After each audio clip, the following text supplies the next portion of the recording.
Мына межелеу кезінде қазақтар Ташкентті өзімізге қосып аламыз деп қатты үміт етті, күрес жүргізді. Ташкент негізінен қазақтың қаласы еді. Бірақ Ташкент қаласының өзінде қазақтар сан жағынан аз болды да, өзбектер көбірек болды.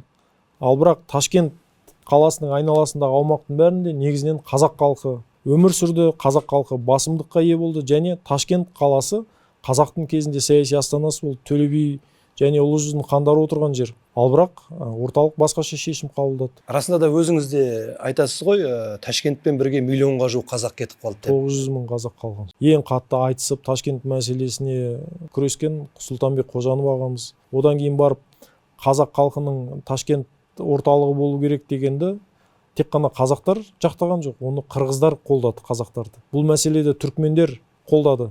Бұл Ташкент қазақтың астанасы болу керек деді. Тіпті ең соңында болмай бара жатқаннан кейін орталық комитет Ташкентті Өзбекстанға беру туралы шешімді 24 маусымда 24 жылы шығарып тастағаннан кейін де қазақтар үмітін үзбей 24 жылдың соңына дейін күресті ғой, қазан айына дейін.